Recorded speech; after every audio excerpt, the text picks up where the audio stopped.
dear colleagues. Before we move on to today's topic, let's briefly recall what we discussed in previous lectures to understand the context of today's conversation. As you could see in previous sessions, the European Union has created a fundamental system for regulating digital platforms through the Digital Service Act, DCA. You have already examined in detail how the DCA established a new liability regime for online platforms, including obligation to combat illegal content, notice and action procedures, as well as transparency requirements. Dr. Suzanne Dehmel and David Showers, in their introductory lecture, noted that DCI focused primarily on creating rules of the games by establishing obligations and responsibilities. You have also studied the concept of fake news and the issues of host-provided liability in Dr. Dario Vicente Maura's lecture. However, as you can see on this slide, liability regulation is just one side of the coin. The second, equally important side is active control over the market, power of digital platform. This raises a fundamental question: how we most effectively control large digital platforms that have essentially become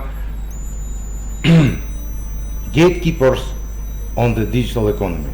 Today we look at two complementary approaches: traditional antitrust tools and special regulatory mechanisms created specially for digital markets. We will pay special attention to the interaction of these mechanisms and their comprehensive effectiveness in ensuring comprehension and consumer protection in the digital environment. Let's begin by examining the fundamental characters of the digital markets that complicate the application of traditional antitrust tools. As you can see on the slide, digital markets have a number of unique characteristics. First, there are strong network effect, that the value of the platforms for a user increases with the growth in the total number of users. A classic example of social network was the point of the registering on the social network, where none of your friends are. This feature leads to the winner-takes-all phenomenon and creates high barriers to the market entry. Second, most large digital platforms are multi-site, connecting different groups of users, advertisers and viewers, app developers and device users, sellers and buyers. This structure complicates traditional market analysis. Note that third characteristic, a zero price policy on one side of the market. Facebook, Google, Twitter, all the services are free for the users but paid for the advertisers. The traditional toolkit for testing monopolistically high prices doesn't work here. The fourth feature is the importance of data as a key competitive asset. Unlike classic industries where the main assets are physical infrastructure or intellectual property, in the digital economy, control over the unique data sets have become a basic of market power. Basic becomes of the basics of the market power. Finally, extremely high pace of innovation and market dynamics makes it difficult to predict the long-term consequences of antitrust decisions. All this creates serious methodological problems for the antitrust authorities. How to properly define the relevant market? How assets market power when traditional price indicators don't work? Are standard tests applicable in such conditions? And most importantly, how account the dynamic rapidly changing nature of digital market. Pause, да? Defining the relevant market is the first and critically important step in any antitrust proceeding. In the digital economy, we observe a significant evolution in approaches to this issue. As you can see on the slide, the traditional approach in antitrust law is based on the hypothetical monopolistic test, known as the SSNIP test, small but significant non-transitory increase in price. Its essence is simple. If a hypothetical monopolistic can probably raise prices by 5 or 10%, then the market definition is correct. However, this test faces a fundamental problem in this sphere. What we do in the initial price is zero. 5% or 10% of zero is still zero. Note, the new approach that are developing in response to these challenges. First, in the landmark American Express case 2018, the US Supreme Court recognized the need for the holistic consideration of multi-site markets. Second, the SSNDQ test has emerged, analyzing not price changes but quality decrease.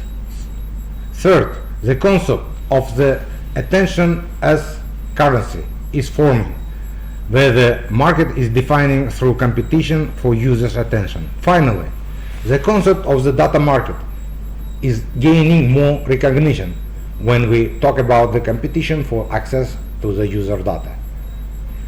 It's interesting to observe how case law is adapting to these changes.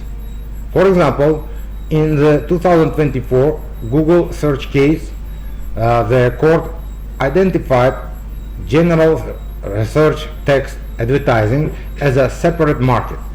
And in the 2021 Google digital advertising antitrust litigation case, where the court emphasized the need to separate markets for the publishers and advertisers, rejecting Google's attempt to combine them into a single two-sided market. This evolution of the approach showed that antitrust authorities and courts are striving to adapt their methodology to the peculiarities of the digital economy while maintaining the fundamental logics of the market power analysis. After defining the relevant market, the next case step is to assess market power or domination position. Here too we see the significant adaptation of the traditional approach to the realities of the digital economy. Look at the top of the slide. The traditional indicator of dominance have always been market share, usually the threshold of the 40-50% in the European Union. Sustainable super profitability and the presence of high entry barriers. These factors remain relevant, but in the digital sphere they are inefficient. As you can see in the middle part of the slide, additional factors are critically important for the digital market. First, control over unique user data, a resource that competitors cannot quickly replicate. Second, first mover advantage are often decisive in the market with a strong network effect. Third, the scale and scope of the platform's ecosystem often allow it to lock users into the environment. Note that the fourth factor are ability to cross-use data between different services, which create a unique competitive advantage for the large technology companies. And finally, the user lock-in effect through high switching cost becomes a significant factor of market power. This new logic can be traced in European case law. For example, In the Microsoft VC Commission case in 2007, the European Union Court expanded the concept of abuse of dominant position, recognizing that refusal to provide interoperability information could constitute abuse. In the Google Android case of 2018, the European Commission specially emphasized that control over the mobile ecosystem is a key source of dominance. And in the Amazon investigation of 2020-2023, the emphasis was placed on the Amazon's dual role as both a marketplace and a seller of its own marketplace. Thus, we see that European Union antitrust authorities are actively adopting their methodology to the peculiarities of the digital markets, paying special attention to the new sources of the market power. Now, let's look at the main types of the anti-competitive behavior in the digital markets. As you can see on the slide, some violations represent traditional antitrust problems in the new context, while others are completely new forms of behavior specific to the digital economy. In the upper part of the slide, we see classic violations of the new context. For example, predatory pricing in the digital sphere often takes the form of free services, when the dominant platforms offer a product for the free to displace competitors and then monetize its position on other ways. Trying and bundling of digital products also takes new forms when, for example, an operating system is tied to a browser or search engine. Pay special attention to the lower part of the slide, which presents new forms of the anti-competitive behavior. Manipulation of ranking algorithms allow platforms to create advantages for the certain participants unnoticed by the users. Self-preferencing occurs when the platform promotes its own products at the expense of competitors, using its dual role as both a marketplace and participants. Restricting access to data becomes a powerful tool for restricting competition in an era when the data is a key resource. A particularly sophisticated practice in the use of the behavioral design pattern, dark patterns, to the huge users towards certain decisions. This slide presents the main European Union cases in this area. In the 2017 Google shopping case, the European Commission first applied to the concept of the self-preferring as an abuse of dominant position, imposing the fine of 2.42 billion. In the outgoing Apple App Store case 2021-2024, restrictions for the app developers and mandatory use for the Apple's payment system are being challenged. And in the recent Facebook Meta case 2023, the linking of the users' data between different company services is being investigated. These cases demonstrate that the European Commission is actively adopting its practice for the new forms of uncompetitive behavioral characteristics of digital markets. Now let's examine one of the most significant recent antitrust cases, United States of America et al. VC Google LLC, which has decided just a few weeks ago on the April 17, 2025. This case is particularly interesting because it focuses on the advertising technology markets, which is a key for the monetizing the interest and the digital economy as a whole. As you can see on the slide, the essence of the case was occasion of occasions against Google of monopolizing advertising technology markets. The USA government and the 17 states alleged that Google violated Section 1 and 2 of the Sherman Act through product tying and abuse of dominant position. The court findings on the market definition are particularly interesting. The court rejected Google's attempt to view the entire and tech stack as a single two-slice market, as the company proposed based on the Amex precedent, and instead defined two separate relevant markets, publishers and servers, for open web advertising, and the exchanges for open web advertising. The court emphasized that the functional differences between these products make them separate markets. Note, the practices that were recognized as unlawful. First, the tying of DFP, publisher and advisor, to AdX, ad exchange, where Google technically limited publishers' ability to receive real-time bids from the AdX unless they used DFP. Second, the first look and last look functions, where gives AdX an advantage over the competing exchanges. Third, self-site dynamic revenue share, which allowed Google to selectively reduce its commission to win in competitive auctions. Finally, united pricing rules, which prohibited publishers from setting higher minimum prices for Google than for competitors. The significance of this decision cannot be overstated.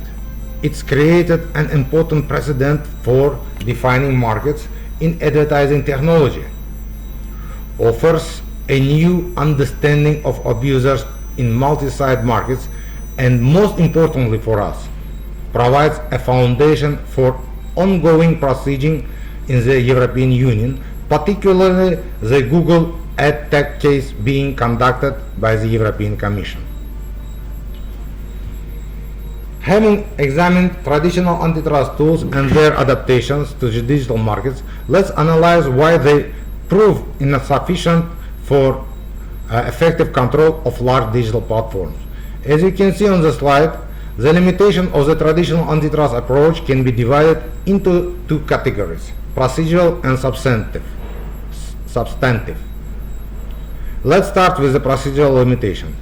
The slide shows the average duration of the antitrust investigation in the European Union from 3 to 7 years. In the digital economy, where innovation cycles are measured in months, such duration often makes the intervention too late. Moreover, antitrust regulation has an ex post nature.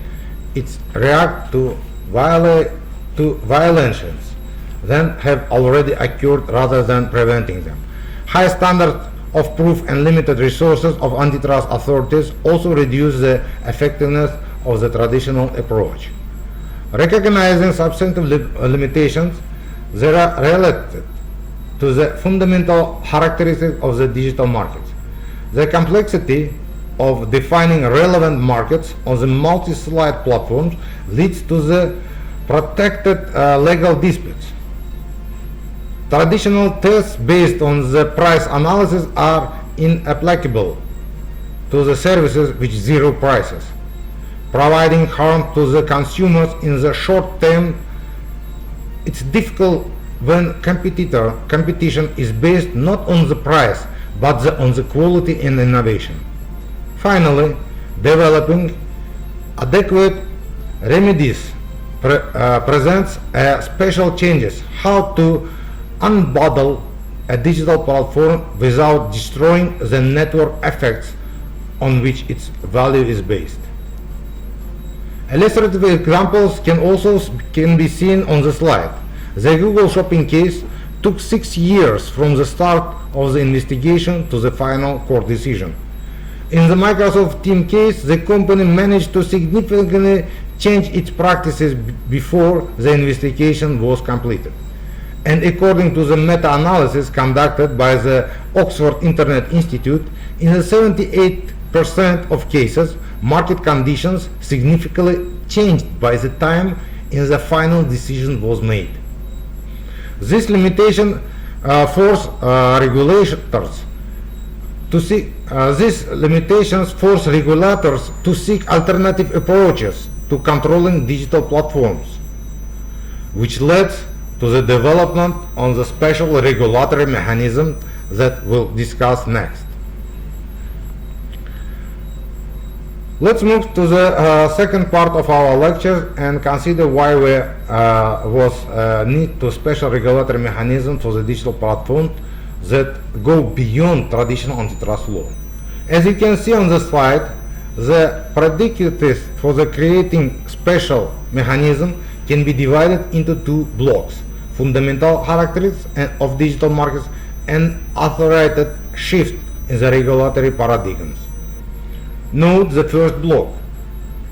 Digital market demonstrate a precedent tendency toward high concentration. The winners takes most phenomenon, where one or a few large platforms dominate the market. This platform are new system importance, becoming in essence the infrastructure of the digital economy. Moreover, the problems are structural. They are related to the very nature of the multi-slide markets with the strong network effects, not to the individual abuses. Finally, this platform has cross-sectoral influence, extending by far beyond specific markets. This characteristics leads to the fundamental shift in the regulatory paradigm, which you can see in the second block.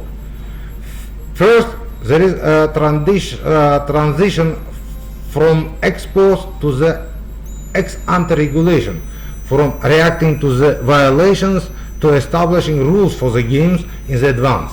Second, we observe the shift from the reactive to a proactive approach, regulation, aimed to prevent problems rather than fix them after the fact. Third, universal rules are being replaced by the asymmetric regulation, where the special obligations are imposed only a large market participant. Finally, the focus shifts from the protecting competition to shaping competitive markets. Regulators strive to create conditions for competition to emerge where it's absent. In the lower part of the slide, you can see case studies that influenced the formation of the new approach. I would particularly like to highlight the report of the European Commission experts, Competition Policy for the Digital Era of 2019, which for the first time conceptually justified the need for the ex-ante regulations of the digital platforms and laid the theoretical foundation for the future Digital Market Act. This paradigm shift led to the creation of the special regulatory mechanisms, central to which the European Union became a Digital Market Act, which we discuss next. Now let's examine the Digital Market Act, DMA, a revolutionary regulatory act adopted by the European Union to regulate the larger digital platform. As you can see on the slide, the DMA has several fundamental differences from the traditional antitrust approach. First, it's ex-ante regulation. It establishes rules in advance rather than reacting to violations. Second, the DMA applies an asymmetric approach. Its rules only gatekeepers, here the largest platform with a systematic importance.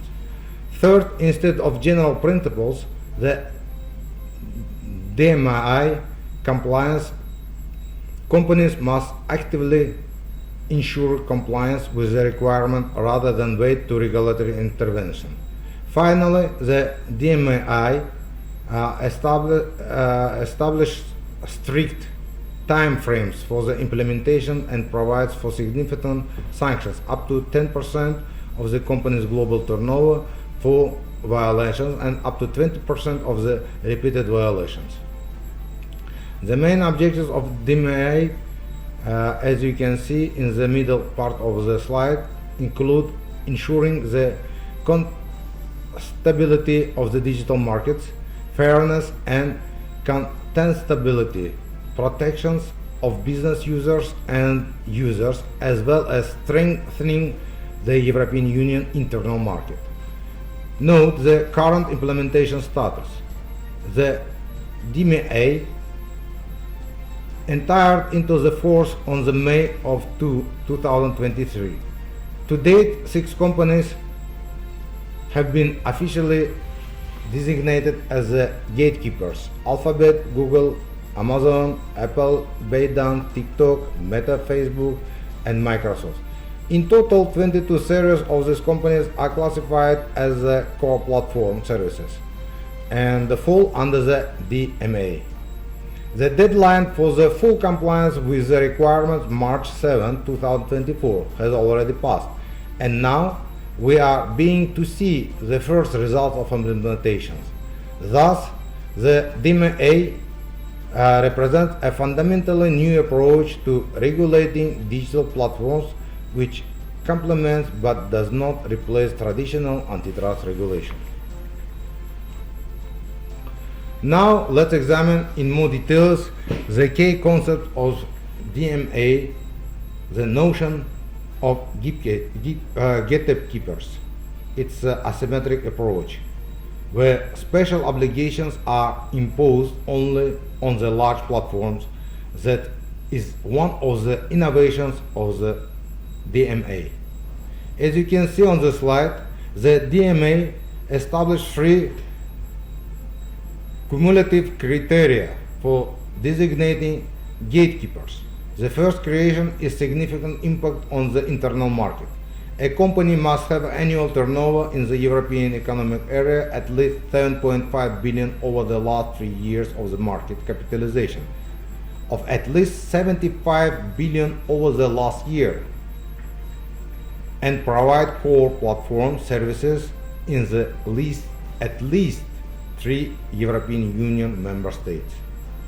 The second criterion is that company must an important gateway for the business users, which is confirmed by having at least 45 million active end users monthly and at least 10,000 active business users annually in the European Union. The third criterion is an untouched and durable position, which is considered proven if the thresholds for the first 2 criteria have been met in each of the last 3 years. Note an important nuance. The DMA provides the possibility for companies to rebut the presumption of gatekeepers status by preventing sufficiently compelling arguments. At the same time, the Commission has the right to designate a company as a gatekeeper based on the qualitative assessment, even if the quantitative criteria is not fully met. In the lower part of the slide, you can see the list of the core platform services that fall under the DMA. Note the breadth of this list.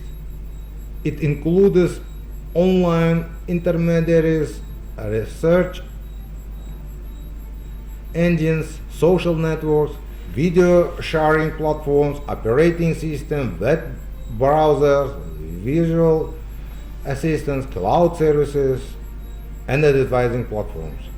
This allows DMA to cover all major segments of the digital economy where market power issues may arise. Thus, the concept of gatekeepers allows the DMA to focus regulatory intervention on those platforms that truly have systematic importance and can create structural problems for the competition. Now let's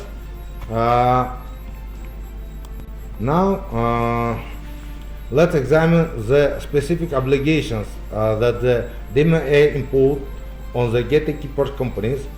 This is a detailed set on the rules aimed at ensuring fairness and content stability in the digital market. As you can see on the slide, these obligations are grouped into the 6 main categories. The first category concerns data and personalization. Key requirements here are the prohibition on the combining personal data from different services without the user's explicit consent, ensuring effective data portability and providing business users with access to data they generate.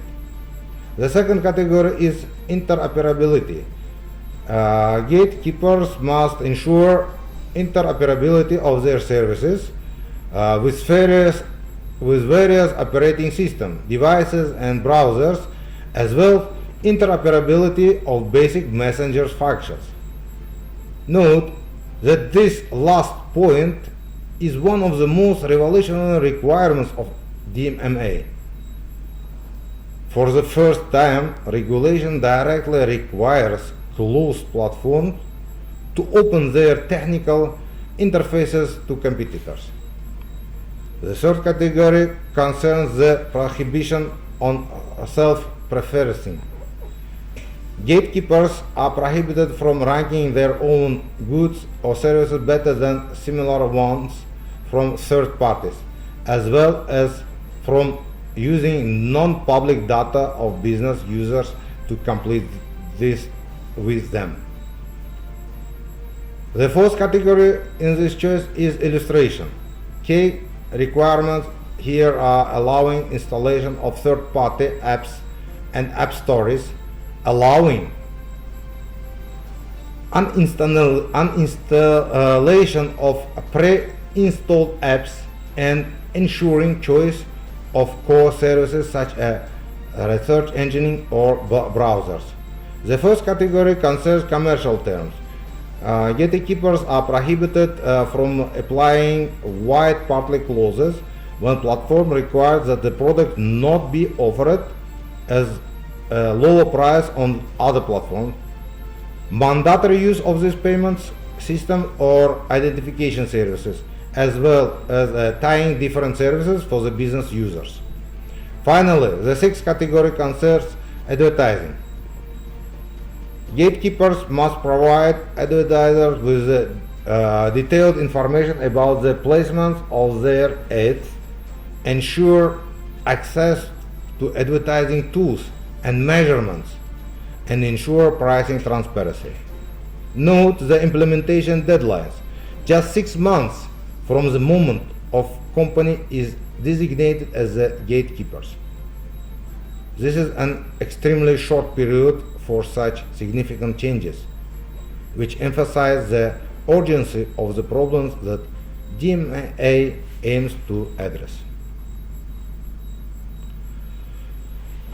After examining the main requirements of the DMA, let's look to the first result of the implementation. Since the deadlines for the full compliance with the requirements, March 7, 2024, has already passed, we can evaluate the first steps of gatekeepers companies and the European Commission's reaction. As you can see on the slide, companies demonstrate different approaches to the implementing DMA requirements. Let's consider Apple's experience.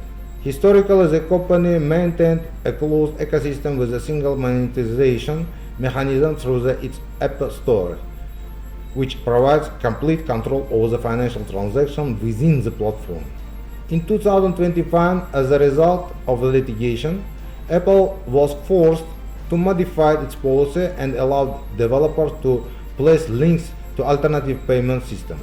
However, the company implemented this decision by establishing a significant commission, approximately 30% on transactions initiated through third-party links.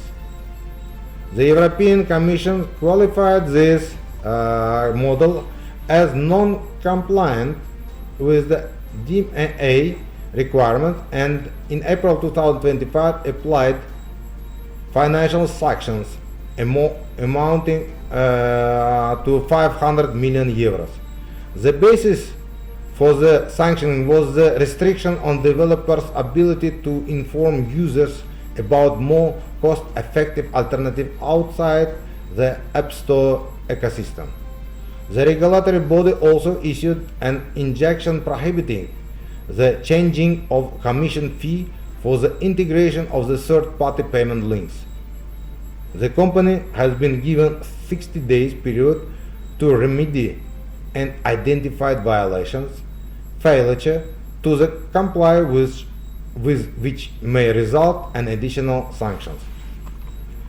Google implemented the separation of the research results and its own services, provided the ability to remove pre-installed applications on Android, and made changes to its advertising system specifically for the European Union users.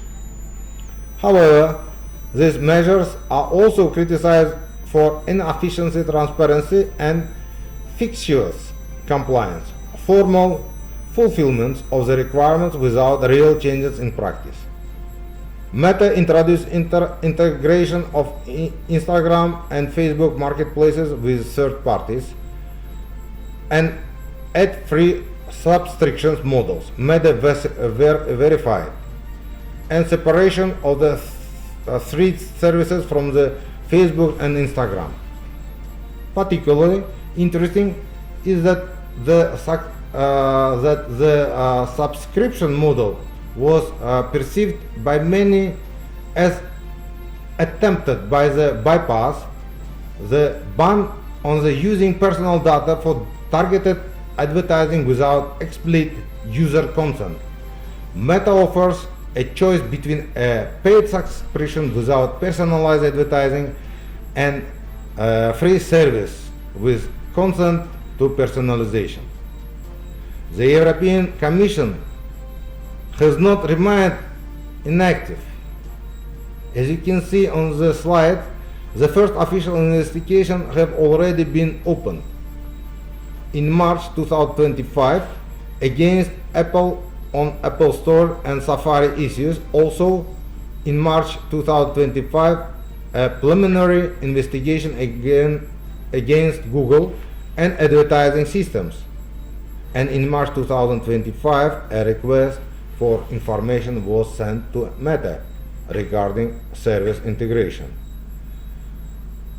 This first step showed that DMA implementation will be a complex process, accompanied by the significant resistance from the large platform and active position from the regulators.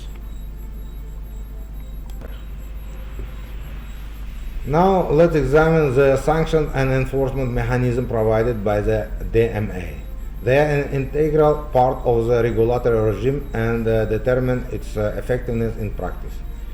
As you can see on the slide, the enforcement procedures include several elements. First, gatekeepers are required to provide regular reports to compliance with DMA requirements. Second, the Commission has the right to conduct non-compliance investigations, market investigations, which can be initiated based on the compliance or the Commission's own initiative. Third, the Commission has a broad power to request information and conduct inspections. Finally, in case of risk of irreparable damage, the Commission can impose interim measures without waiting for the completion and of its investigation. Note the unprecedented scale of the sanctions provided by the DMA. Fines for the violation can be reached up to 10% of the company's annual global turnover, and for the repeated violations up to 24%, as I repeated. For companies the size of Google or Apple, this potentially means tens of billions of euros. There are also periodic penalty payments of up to 5% of average daily turnover for the non-compliance with the procedural requirements.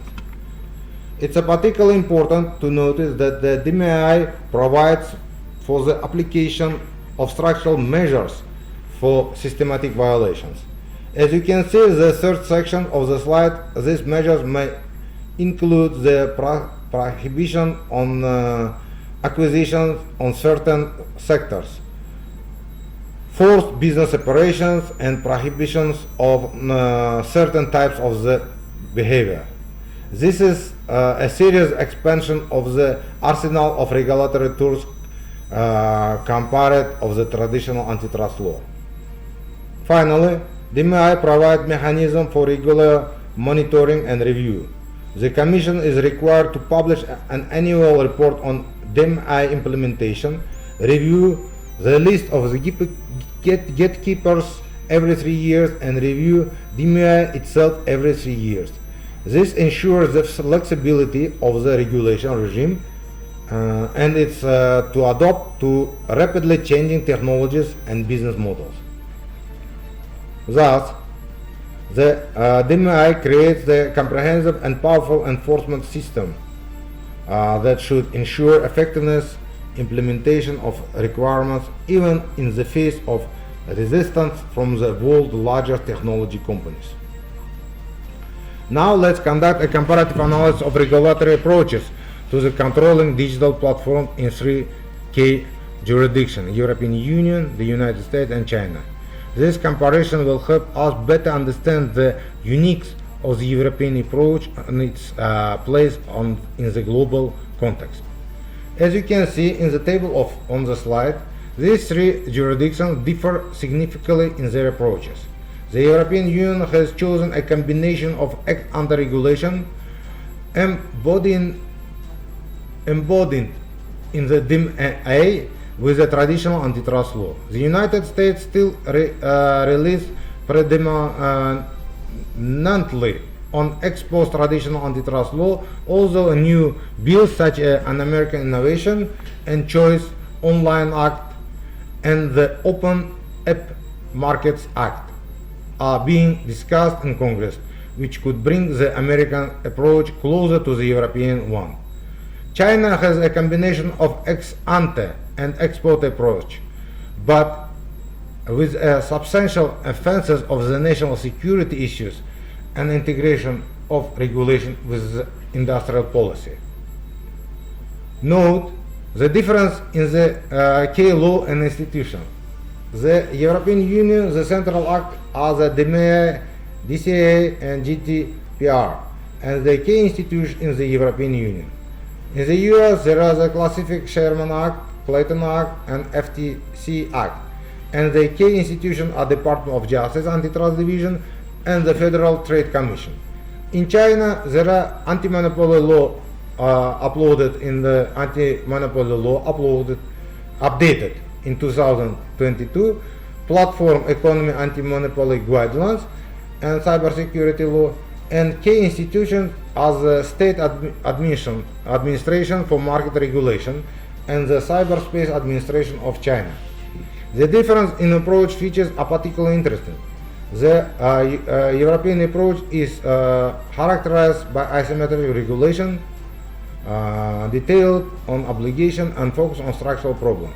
The American approach, based on the juridical precedent, has a standard of proof and focuses on consumer protection. And Chinese approach is distinguished by the approach directory powers for regulation, quick administrative procedures, and integration with industrial policy. These differences in approaches have serious implications for the global technology companies which have adapted their business models to the different regulatory regimes. This also creates conditions for potential regulatory arbitrage and competition between jurisdictions for innovation and investment. In addition to the DMI, there are a number of other special mechanisms for regulating digital platforms, both at the national and sectorial levels. Let's look to the most significant ones. As you can see in the first section of the slide, even within the European Union, there are national regulatory regimes that complement European-wide initiatives. For example, Germany amended its competition law, adding paragraph 19a, which provides a preventive control over companies with paramount significance for competition across markets. This allows the German Federal Cartel Office to prohibit certain practices even before the anti-competitive effect is proven.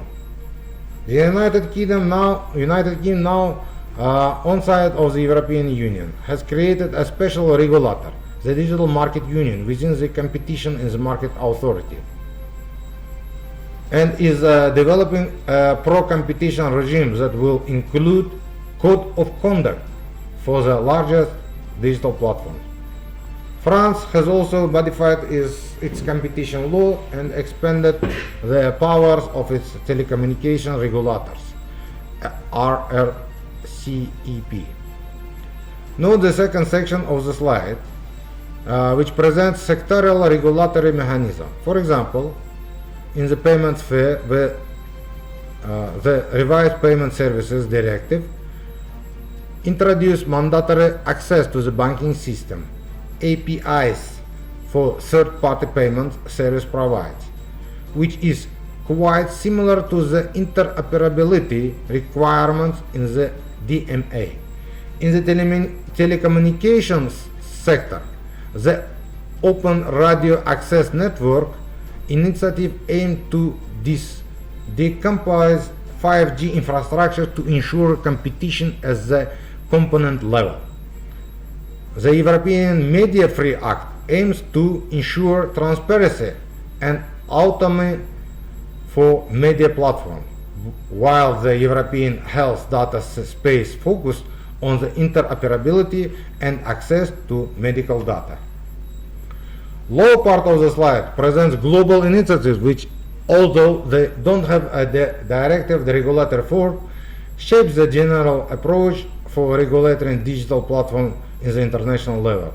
This includes guidelines for the regulating digital platforms from the OECD, Global Partnership on the Artificial Intelligence from the G7 on the digital market regulation, and it's from the BRICS, and various forums within the United Nations, such as Internet Governance Forum.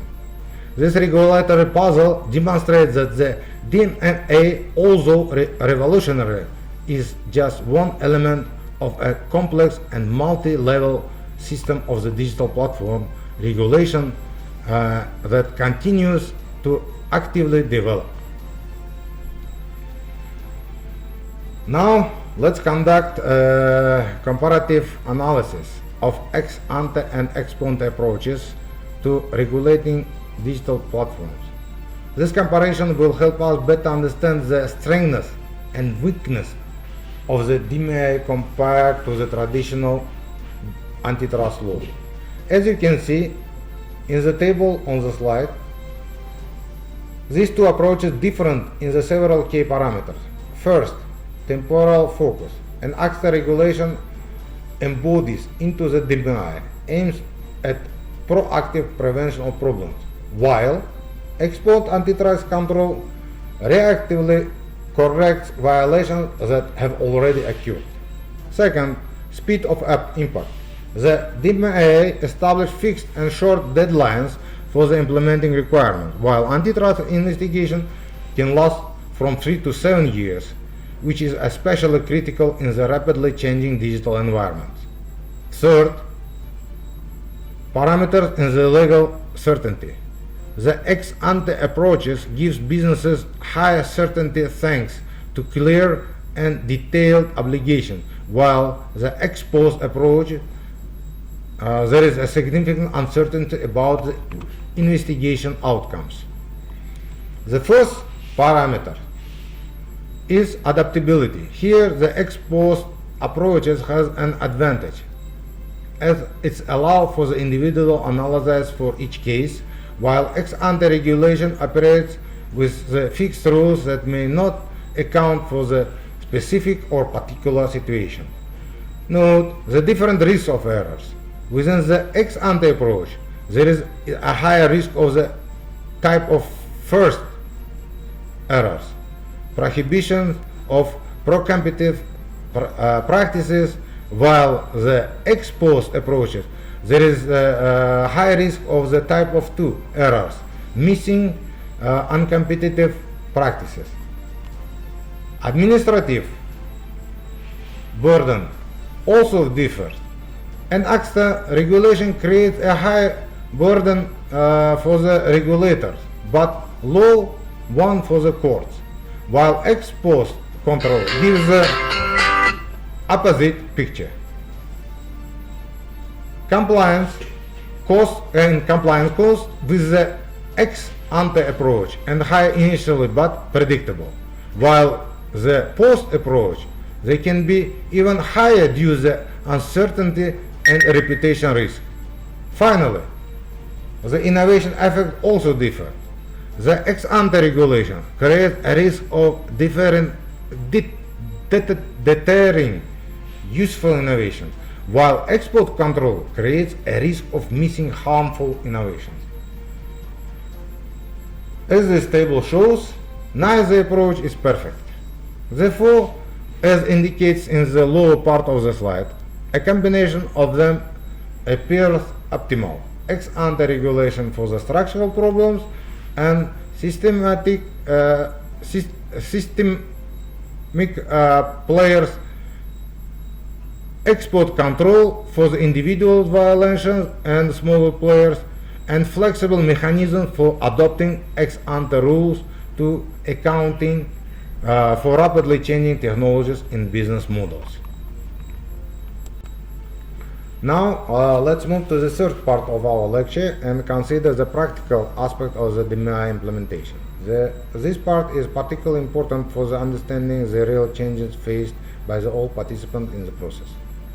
As you can see on the slide, DMI implementation creates challenges for all stakeholders. Let's start with the regulators.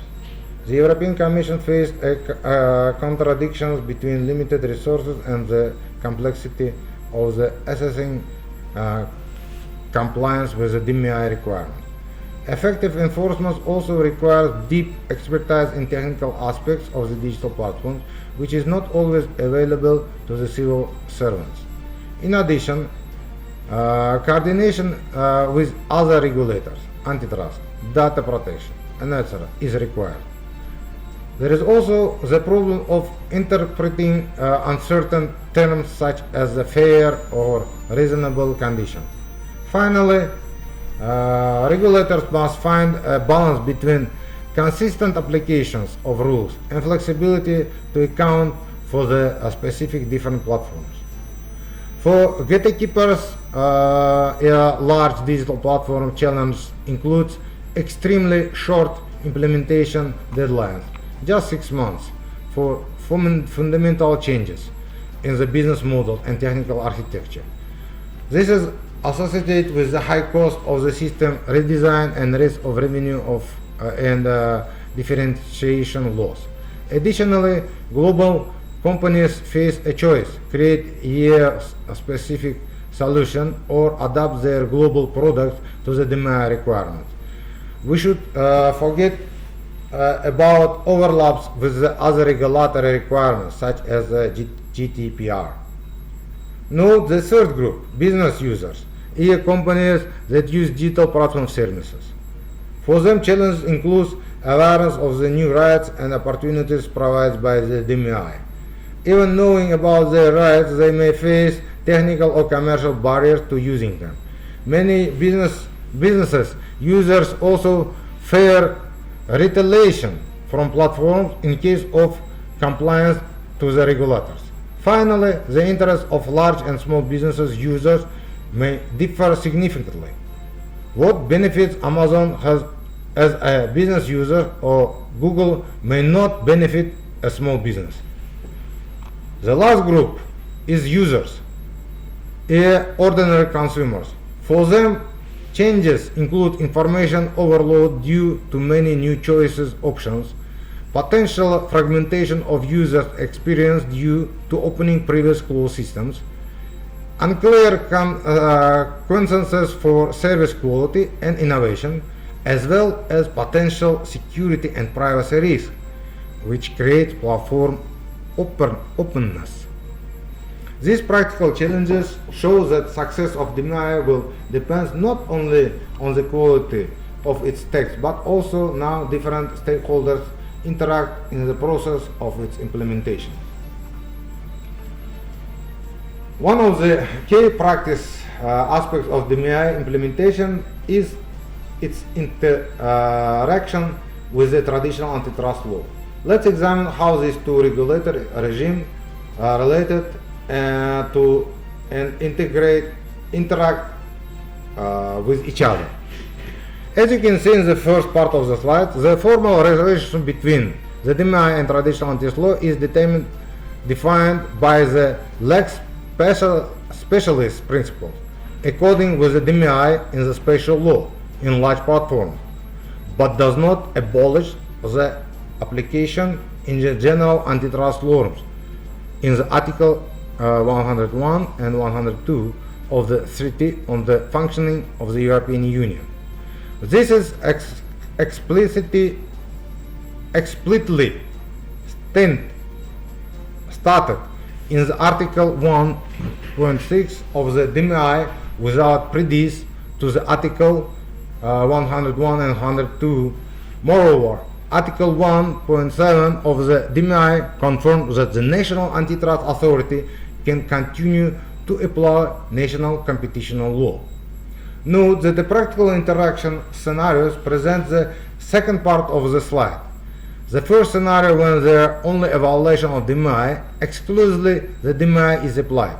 The second scenario, when the platform behavior violates both the DMI and antitrust law, parallel procedure and possible.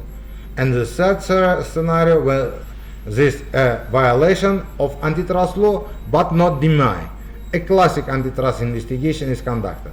And finally, the fourth scenario, when structural problems go beyond the DMI, new regulatory initiatives may be required.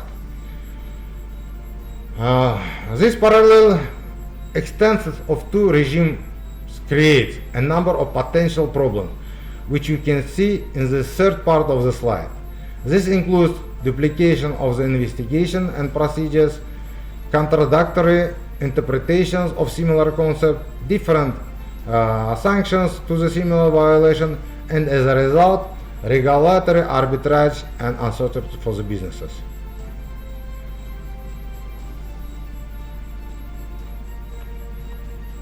To access this problem, coordination mechanisms are being created, listed in the lower part of the slide. This includes a European competition network, the digital clearing house, a forum for the exchange experience between regulators, bilateral protocols between regulators, and informal tasks. Such interaction between DMI and antitrust law is example of how the regulatory system must evolve for effective control of digital platforms, combining the advantages of ex ante and ex post approaches. Digital platform regulation has an important international dimensions. Let's examine how the DMI influenced the global regulatory landscape through its exterritorial effect. As you can see in the upper part of the slide, formally DMI has a limited territorial scope. It's applied only to the territory of the European Union. and the criteria for the designating gatekeepers include users in the European Union, not worldwide. However, even in the formal level, there is a global element, as fines are calculated based on a company's global turnover, not just European.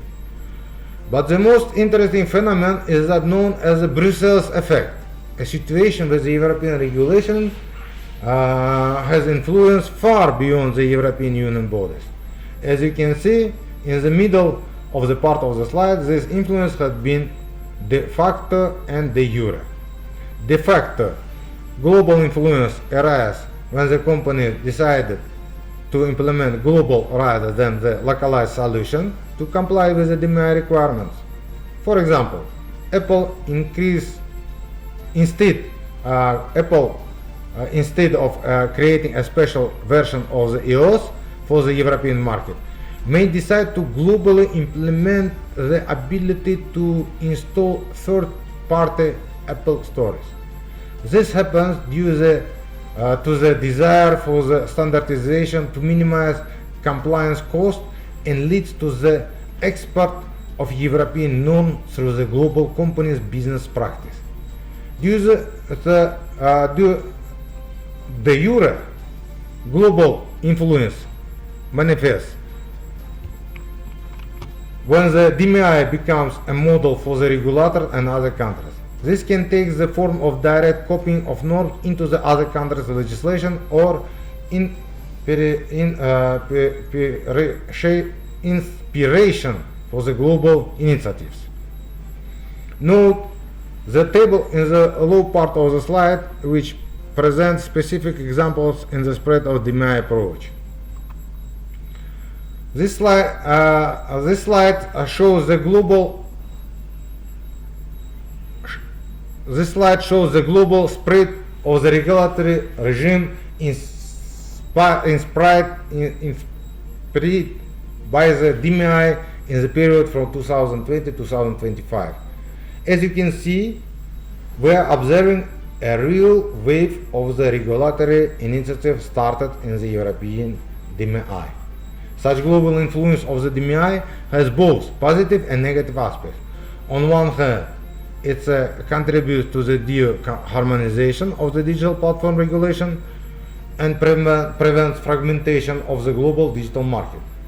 On the other hand, it can lead to the spread of regulatory approaches without sufficient adaptation to the local conditions and to the emergence of an informal regulatory hierarchy in which the European Union plays a dominant role. To continue our lecture, let's discuss future challenges and directions of the development of digital platform regulation. This will help us understand how the DMI and other similar mechanisms might evolve in the coming years. As you can see on the slide, these challenges can be divided into three categories: technological, regulatory, and institutional. Let's start with the technological challenges. The development of artificial intelligence creates new forms of market power through ownership of models and data need to train them. We are already seeing how gatekeepers companies are integrating AI into their core platform services, which creates new challenges related to the transparency and explainability of the algorithms. The integration of AI regulations such as an European AI Act and platform regulations such as DMI becomes particularly important. The second technological change is the development of Web3 and decentralized system. Questions arise about the applicability of the DMI to the centralized platform, which may not have a clearly defined controlling identity. Let's move to the regulatory changes. The first is related to the implementation effectiveness. It's necessary to develop a methodology for assessing the real impact of the DMI on competition and innovation, ensure substantive rather than formal compliance with the requirement, and adapt regulations to rapidly changing business models. The second regulatory challenge is international coordination.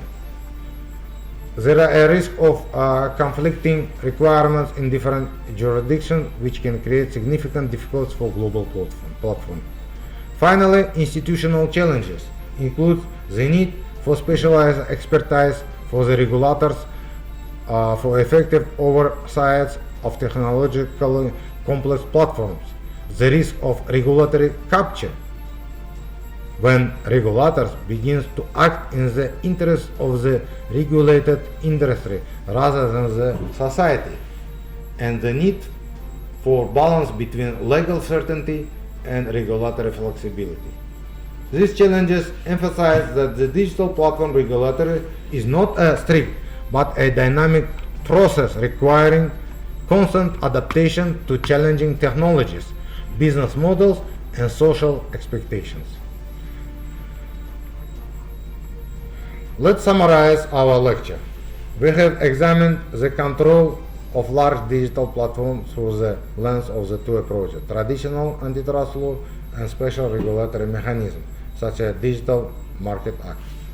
The main conclusion that can be drawn: traditional antitrust law, despite its adaptation to the digital market, does not cope with the unique characteristics of these markets, such as network effects, multi-sidedness of platforms, a zero price policy, and the role of data. Special mechanisms such as DMI offer a proactive solution to structural problems by ensuring ex-ante rules for the largest platform. At the same time, a combination of ex-ante and ex-post approaches appears optimal, where its approaches were as the most effective. The international dimension creates an additional level of complexity requiring coordination between different jurisdictions. Regarding the current status, the DMI has entered into the full force, but its effectiveness remains to be assessed. The first investigation by the European Commission showed implementation complexities and the need for the delicate balancing the various interests.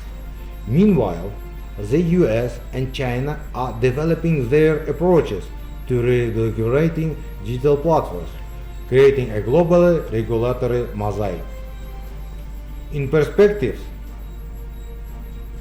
we expect integration of platform regulation with other areas of regulation, such as artificial intelligence, data, and cyber reliance.